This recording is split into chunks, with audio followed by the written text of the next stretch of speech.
Welcome to Quickies. My videos are for entertainment purpose only. आज मैं आपके लिए एक बहुत मज़ेदार मूवी लेकर आई हूँ जिसका नाम है द स्टार। इसमें हम एक डंकी की कहानी देखेंगे जिसे दुनिया वालों ने तो गधा कहा मगर उसने साबित कर दिया कि वो भी कोई इम्पोर्टेंस रखता है। तो चलें बगैर किसी देरी के फिल्म स्टार्ट करते हैं। मूवी के आगाज में हम मैरी को देखते हैं जो बहुत ही काइंड हार्टेड है। एक चूहा आता है और उसकी रोटी चुराने लगता है। मैरी ये देख लेती है क्योंकि वो बहुत ही मेहरबान थी तो वो उस चूहे को रोटी का एक टुकड़ा दे देती है। इतने में एक तेज़ रोशनी आती है। ये एक एंजल था। वो उसे कहता है कि कुछ ही महीनों बाद तुम्हारे घर में एक बेबी आएगा जो फ्यूचर में किंग बनेगा और तुम्हें उस बेबी का ख्याल रखना होगा। मेरी समझ आती है कि ये मैसेज गॉड की तरफ से आया है, इसलिए वो बेबी का ख्याल रखने के लिए मान जाती है। इतने में वो तेज़ रोशनी एक स्टार में चेंज हो जाती है और आसमान पर चमकने लगती है। मैरी के घर में जो चूहा था उसने ये सारी बातें सुन ली थी। अब वो जाकर दूसरे जानवरों को ये बताने लगता है। वहाँ पर बहुत से और जानवर भी थे और वो सब उसी चमकने वाले स्टार को देख रहे थे। वहाँ एक डंकी दिखाया जाता है, इसका नाम बो था। वो अपने फादर के साथ काम कर रहा था। वो उन्हें इसी स्टार के बारे में बताता है कि शायद वो मेरी जिंदगी बदल दे। उसके फादर कहते हैं कि तुम काम पर तवज्जो दो पर ऐसे ख्वाब ना देखो जिनकी ताबीर नहीं। इतने में बो का फ्रेंड आ जाता है। ये एक बर्ड था। वो बो को बताता है कि आज के दिन शाही सवारी निकलेगी। बो को लगता है कि शायद उस स्टार ने बो का लक चेंज कर दिया है। वो अपने फादर को बताता है कि मेरा ड्रीम है मैं एक दिन शाही सवारी का हिस्सा बनूं। इसके बाद वो खुद को फ्री करवाने की कोशिश करता है और उसी दौरान उस शेड की हालत खराब हो जाती है और उस शेड का मालिक आ जाता है। इस बार वो बो को चेन से बांध देता है। बो को यकीन था कि वो जल्द ही आज़ाद हो जाएगा। अब 6 महीने गुजर जाते हैं। क्योंकि बो उसका बेटा था इसलिए उस ओल्ड डंकी को बो पर तरस आ जाता है। वो बीमार होने की एक्टिंग करता है और बो को भगाने में कामयाब हो जाता है ताकि बो अपने ख्वाब पूरे कर सके। बो भाग जाता है और भागते हुए उसका पाँव भी जख्मी हो जाता है। अब वो एक घर के पास आता है। वो घर किसी और का नहीं बल्कि मैरी का था। मैरी अपने हस्बैंड जोसेफ को उसी बात के बारे में बताना चाहती थी कि इतने में उसे बो नजर आता है। मैरी उसके चोट पर कपड़े से पट्टी बांधती है। जोसेफ बो को निकालने की बहुत कोशिश करता है तो मैरी उसे मना कर देती है कि इसे यहाँ ही रहने दो, इसे हमारी ज़रूरत है। इसी दौरान वो हिम्मत करके जोसेफ को सारी बात बता देती है। जोसेफ पहले तो हैरान होता है मगर फिर मैरी का साथ देने के लिए तैयार हो जाता है। अब दिखाया जाता है कि मैरी प्रेग्नेंट है। दूसरी तरफ बो कोशिश करता है कि वो यहाँ से भाग जाए। इतने में उसका बर्ड फ्रेंड आ जाता है। वो उसे कहता है कि तुम्हारा मालिक तुम्हें पागलों की तरह ढूंढ रहा है और जब तक तुम्हारा पाँव ठीक नहीं हो जाता तुम्हें यहीं रहना होगा।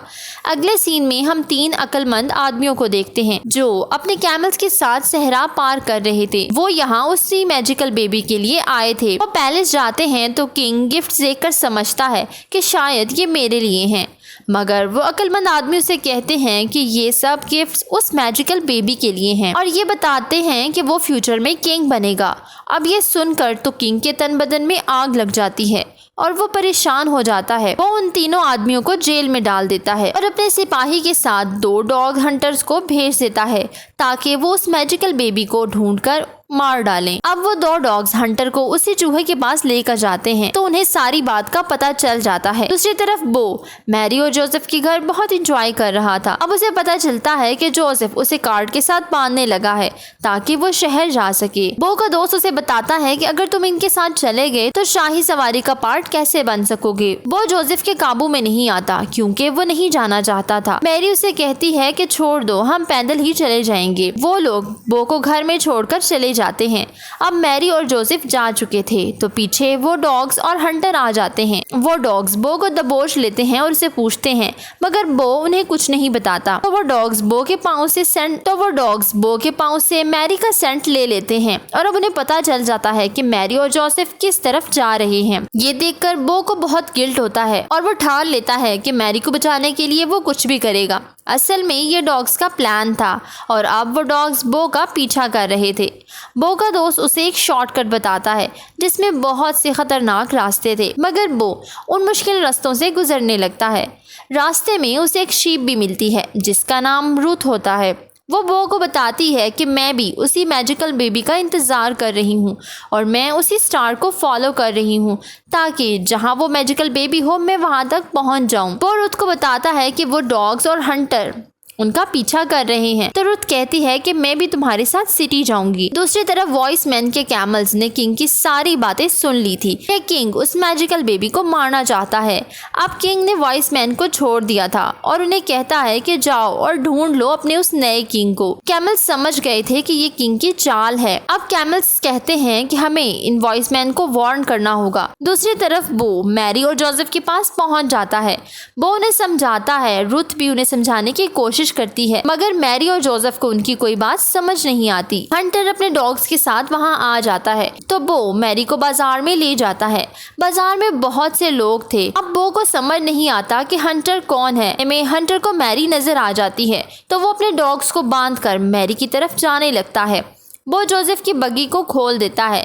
बग्गी हंटर को जाकर लगती है और वो कुएं में गिर जाता है। डॉग्स भी बंधे हुए थे तो वो उनका कुछ नहीं बिगाड़ पाते, मगर इस सब की वजह से बाजार में बहुत नुकसान हो जाता है, इसलिए इन्हें बाजार से निकाल दिया जाता है।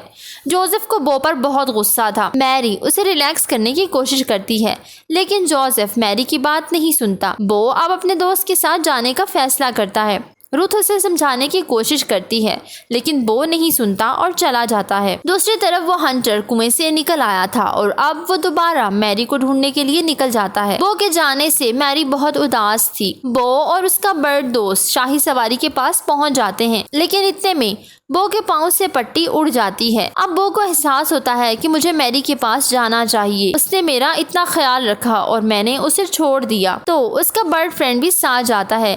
अगले सीन में मैरी और जोसेफ की बग्गी टूट चुकी थी तो जोसेफ मैरी पर गुस्सा करता है। मैरी उदास हो जाती है और वहाँ बो भी पहुँच जाता है। बो जोसेफ को आगे धकेलता है ताकि वो मैरी के पास जाए। जोसेफ मैरी के पास जाता है और उसे कहता है कि जो भी मुश्किल हो हम साथ मिलकर उसका सामना करेंगे। अब वो दोनों आगे निकल जाते हैं। मैरी बो पर सवार हो जाती है। फाइनली वो लोग सिटी में पहुंच जाते हैं। जोसेफ मैरी को कहता है कि तुम्हें रेस्ट करनी होगी। बो का पुराना मालिक उसे देख लेता है और वो बो को अपने फार्म में बांध देता है।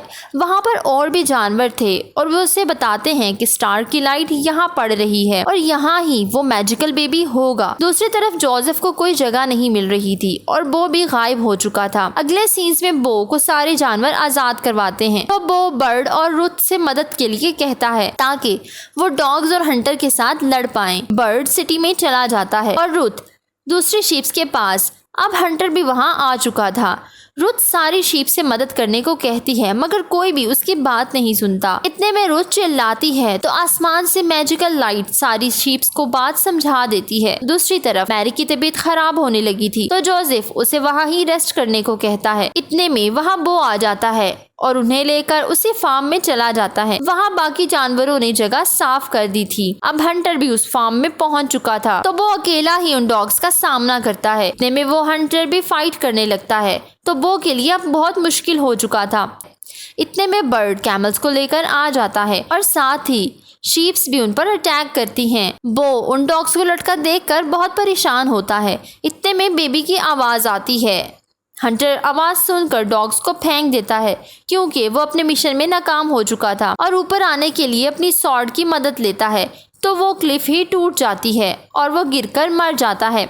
जब डॉग्स नीचे गिर रहे थे तो बो उन्हें बचा लेता है और सारे जानवर उन्हें ऊपर लाने में मदद करते हैं। अब ये सारे लोग बेबी के पास चले जाते हैं। वो डॉग्स अपने किए पर बहुत शर्मिंदा थे इसलिए बो उन्हें बेबी को देखने का कहता है। बो अब वहां से जाने लगता है क्योंकि जोसेफ उसे पसंद नहीं करता था तो मैरी और जोसेफ उसे रोक लेते हैं और कहते हैं कि तुम हमारे साथ ही रहोगे और इस तरह इस मूवी की हैप्पी एंडिंग हो जाती है। Please don't forget to subscribe, follow my social handles. Thank you for watching.